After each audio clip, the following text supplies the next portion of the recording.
गांजा पी रहा तो मैं भी गांजा पीने लग जाऊं, दोस्त शराब पी रहा तो मैं भी शराब पीने लग जाऊं। क्यों जी, ये सही रास्ता है? तो मित्र का ये धर्म है। इसलिए महाभारत किसकी गलती से हुआ? धृतराष्ट्र, भीष्म पितामह की चुप्पी और कर्ण जैसे मित्र भी दोषी हैं। ज्यादा दोषी नहीं पर थोड़े सही, पर दोषी तो हैं। भगवान कृष्ण ने समझाया था, कर्ण तू कौरवों का साथ मत दे। क्या कर्ण ने कृष्ण की बात मानी? बताया था कि तू राधे नहीं कौन्तेय है। भगवान कृष्ण ने बताया ना कि कर्ण तू कौन है? राधे नहीं है, तू कौन है? कौन्तेय, मतलब तू कुंती का पुत्र है और तू दुर्योधन का, तू धर्मराज युधिष्ठिर का बड़ा भाई है। पर माना नहीं, ठीक है, कर्ण की अपनी स्वतंत्रता है। पर जब इतिहास में जब आकलन होगा तो निर्णय यही निकलेगा कि कर्ण गलत के साथ चले गए। ठीक है, आओ अब आगे चलते हैं। महाभारत हुआ, पांचों पांडवों का नुकसान करने के लिए गुरु द्रोणाचार्य का बेटा द्रौपदी के 5 सोते हुए बच्चों की हत्या कर देता है। अश्वत्थामा ने किसको मार दिया? द्रौपदी के 5 पुत्र थे। द्रौपदी के कितने पुत्र थे? 5। उन 5 पुत्रों को, एक का नाम था प्रतिविंध्य, श्रुत सोम, श्रुतकर्मा, शतानीक और श्रुतसेन। ये द्रौपदी के 5 पुत्र थे। पांडवों के एक एक पुत्र थे। अर्जुन का एक, भीम का एक, नकुल का एक, सहदेव का एक, युधिष्ठिर का एक, 5 का एक। इन 5 बच्चों को सोता हुआ किसने मार दिया? किसने मार दिया? गुरु द्रोणाचार्य के पुत्र अश्वत्थामा ने। क्यों मार दिया? दुर्योधन बोला कि मैं देखो मर गया, जांग टूट गई, मर जाऊंगा, पर पांडवों को मैं जीत ना सका। तब गुरु द्रोणाचार्य के पुत्र ने कहा अश्वत्थामा ने कि मित्र, आपने मुझे सेनापति नहीं बनाया, वरना मैं जिता देता। तब अपने रक्त से अभिषेक कर दिया। बोले मैं आपको सेनापति बनाता हूँ। बोला मैं अभी पांडवों को लाता हूँ। पांडवों को मारने चला अश्वत्थामा, पर पांडवों के रक्षक तो भगवान थे। भगवान ने पांडवों को उठाकर दूसरी जगह ले गए और वहां द्रौपदी के 5 पुत्र सो रहे थे। 5 पुत्रों को पांडव समझ लिया और 5 का सिर काट लिया कि ये पांडव सो रहे हैं। और 5 का सिर ले गए, दुर्योधन को दिखाया, देखो पांडव मर गए। दुर्योधन बड़ा खुश हुआ, हा हा हा हा, मर गया, पांडव मर गए, जरा भीम का सिर लाओ। तो भीम के बेटे का सिर दे दिया। दुर्योधन ने दबाया, आसानी से दब गया।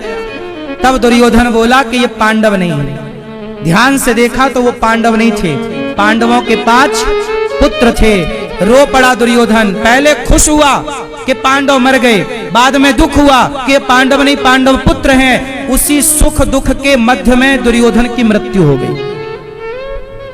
दुर्योधन की मृत्यु कब हुई? उसी सुख और दुख के बीच में। अब अश्वत्थामा भागे, अर्जुन श्री कृष्ण चले पकड़ने, अश्वत्थामा ने ब्रह्मास्त्र चला दिया अर्जुन को मारने। अर्जुन शरण में आए, कृष्ण कृष्ण महाबाहो भक्तानाम भयंकर, त्वमेको दह्यमानाना मपवर्गोऽसि संस्रते। अर्जुन बोले कृष्ण कृष्ण मुझे क्षमा कर दीजिए, मैं शरण में हूं। ये अश्वत्थामा ने ब्रह्मास्त्र चला दिया। भगवान ने कहा तुम भी चलाओ। अर्जुन ने ब्रह्मास्त्र चलाया, दोनों ब्रह्मास्त्र शांत हुए। अश्वत्थामा को पकड़कर द्रौपदी के सामने खड़ा किया। द्रौपदी, आपके बेटे को मारा ना अश्वत्थामा ने, जो दंड देना चाहो दे दो। द्रौपदी ने कहा प्रभु इसे छोड़ दो।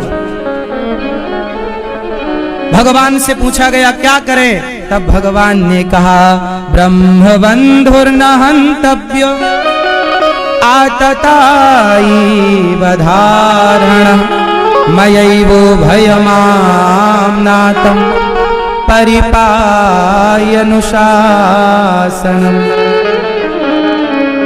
ब्राह्मण को कभी मारना नहीं चाहिए और आताताई को कभी छोड़ना नहीं चाहिए। अश्वत्थामा जन्म से तो ब्राह्मण है, पर कर्म से कैसा है, आतताई। इसलिए इसे मार भी दो और छोड़ भी दो। अश्वत्थ, अब अर्जुन कंफ्यूज हो गए कि मार भी दो छोड़ भी दो, क्या करें?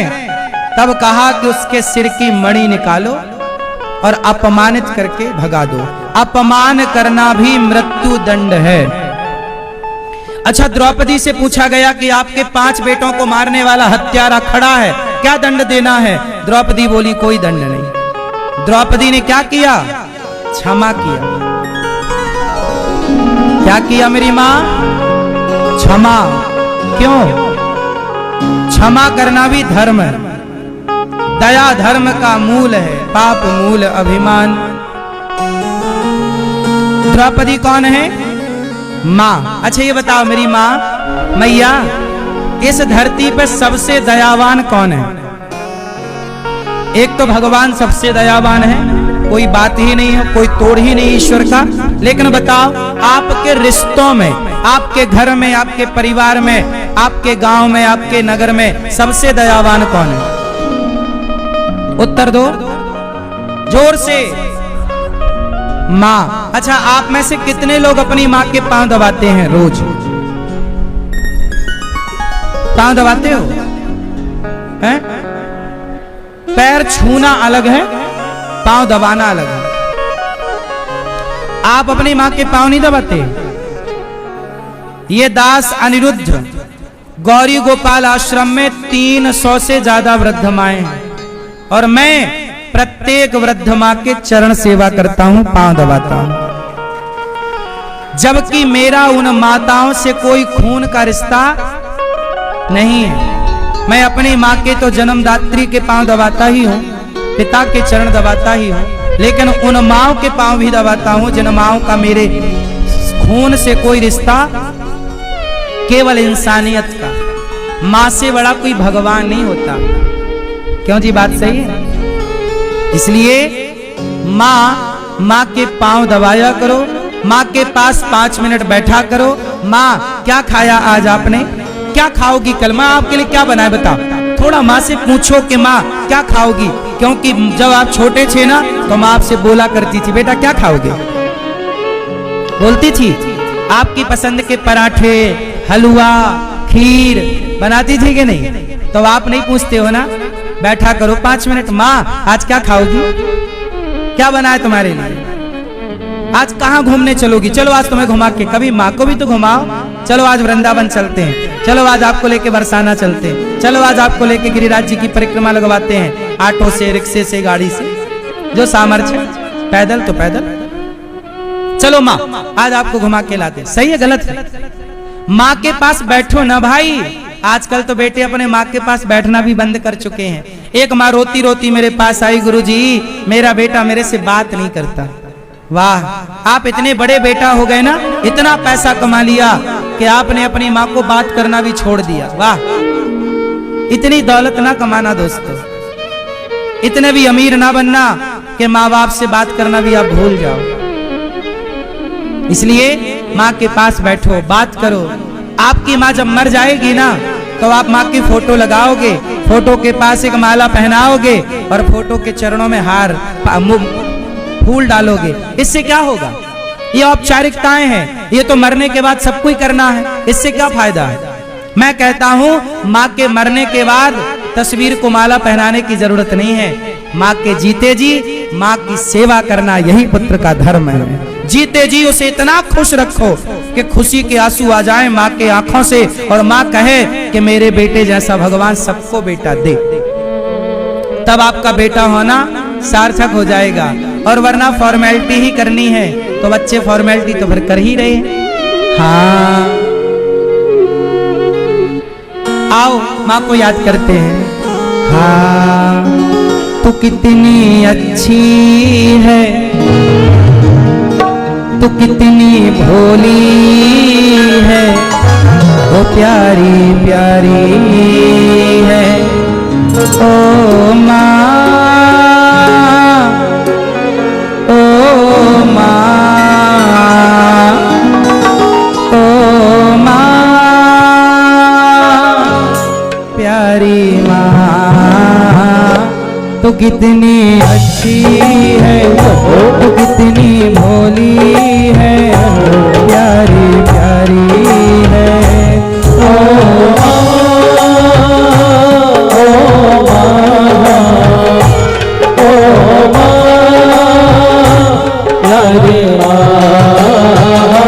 ये जो दुनिया है ये वन है कांटों का, तो फुलवारी है।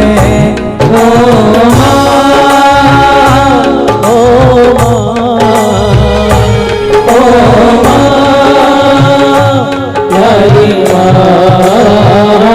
सच बताओ, आप कितने लोग अपनी माँ को प्यार करते हैं?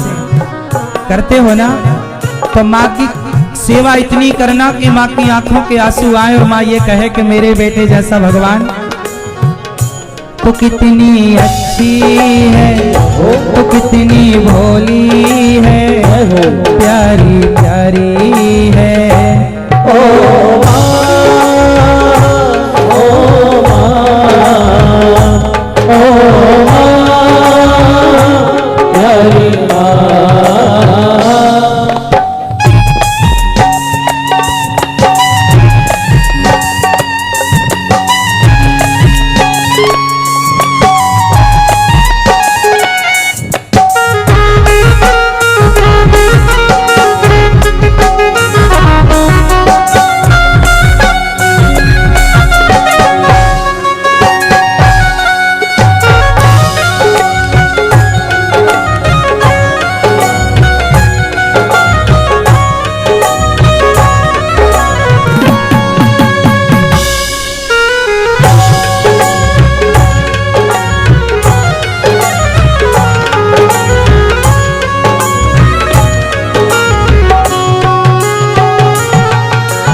लागी है माँ तेरी अखियाँ, लागी है माँ तेरी अखियाँ।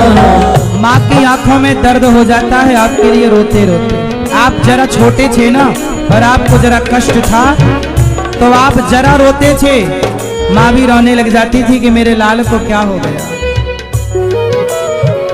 दुखन लागी है माँ तेरी अखियाँ, दुखन लागी है माँ तेरी अखियाँ।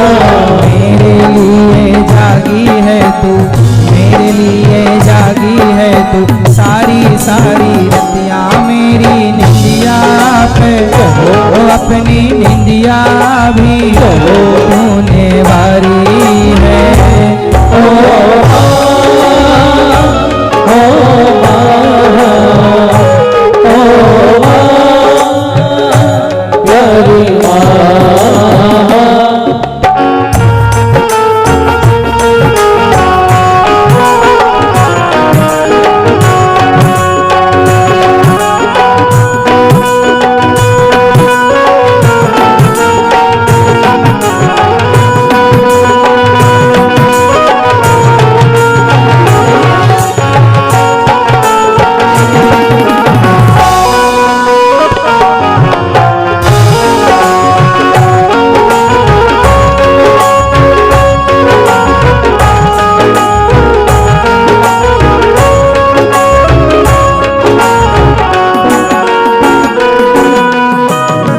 अपना नहीं तुझे सुख दुख कोई, अपना नहीं तुझे सुख दुख कोई।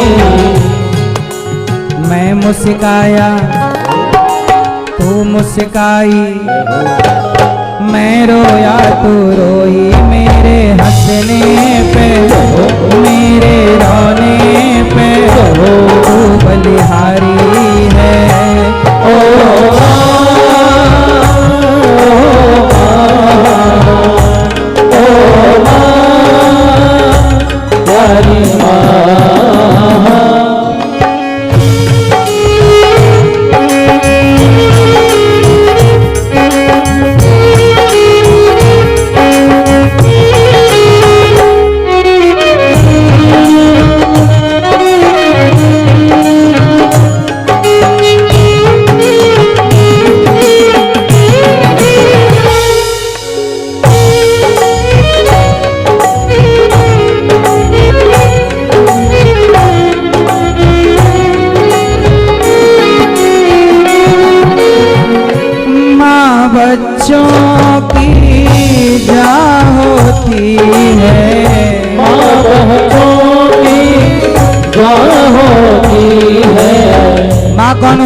इसलिए कहता हूं,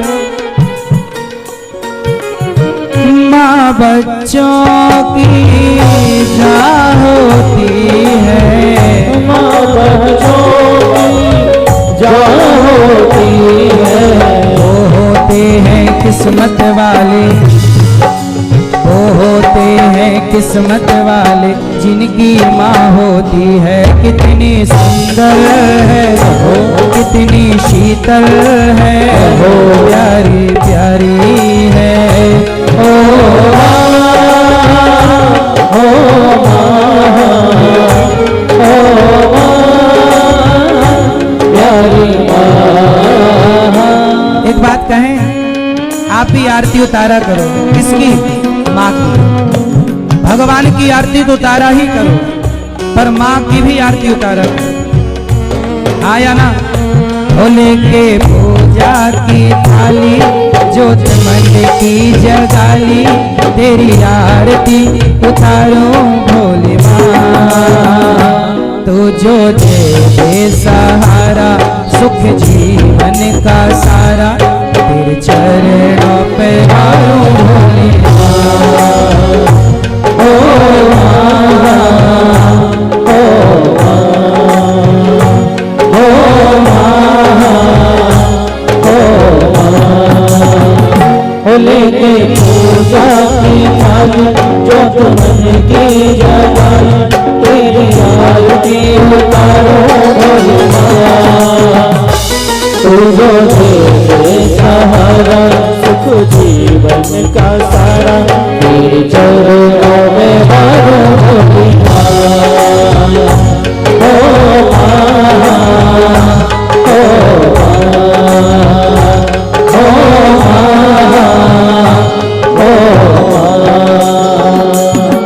ओ माई मेरी क्या फिकर तुझे, क्यों आंख से दरिया बहता है। तू कहती थी तेरा चांद हूँ मैं, और चांद हमेशा रहता है। कभी मिट्टी में मिल जावा, फूल बन के मैं खिल जावा, इतनी सी है दिल की आरज़ू। तेरी नदियों में बह जावा, तेरे खेतों में रह जावा, इतनी सी है दिल की आरज़ू। ओ माँ, ओ माँ, ओ माँ, प्यारी माँ। तू कितनी अच्छी है, तू कितनी भोली है, प्यारी प्यारी है। ओ माँ, ओ माँ, ओ माँ, प्यारी माँ।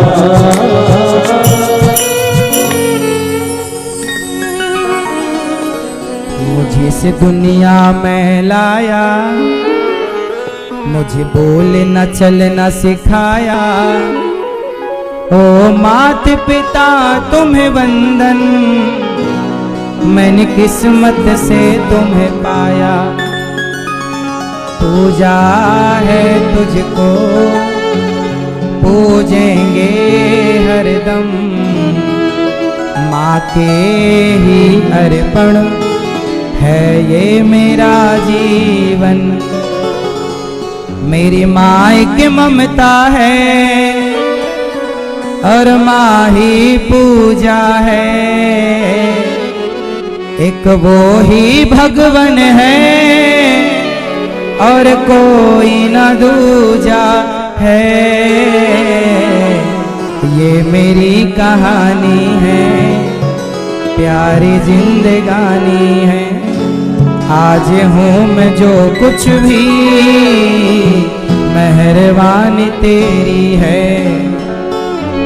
तेरे जीवन में खुशियाँ तमाम आएंगी, तेरे जीवन में खुशियाँ तमाम आएंगी। ले ले माँ की दुआएं, तेरे काम आएंगी। तेरी उंगली पकड़ के चला, ममता के आंचल में पला। माँ ओ मेरी माँ मैं तेरा लाडला,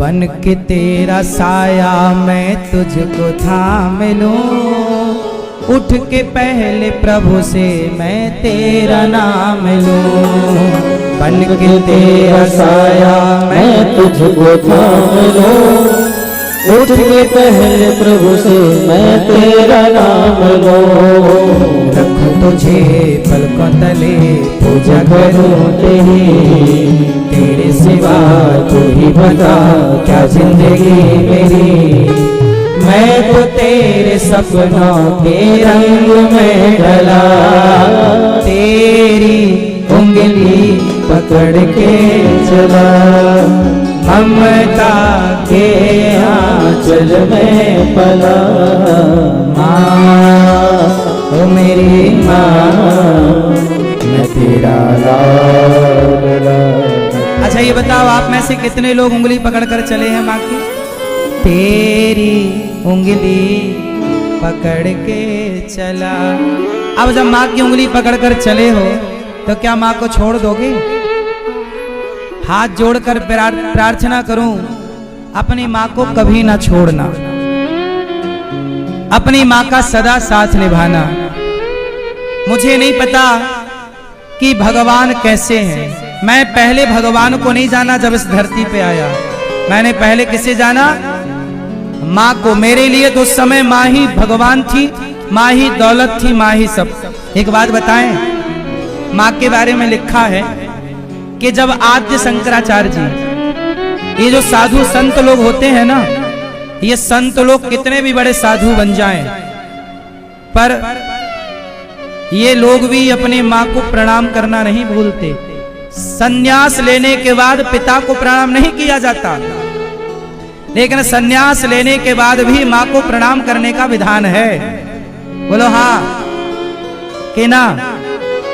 फिर मतलब तुम साधु हो गए, भले हो गए, परंतु तुम अपनी माँ के बेटे रहोगे, और तुम साधु हो फिर भी जरूरत हो तो तुम अपनी माँ की सेवा करो, क्योंकि माँ के ऋण से तुम साधु होकर भी उऋण नहीं हो सकते।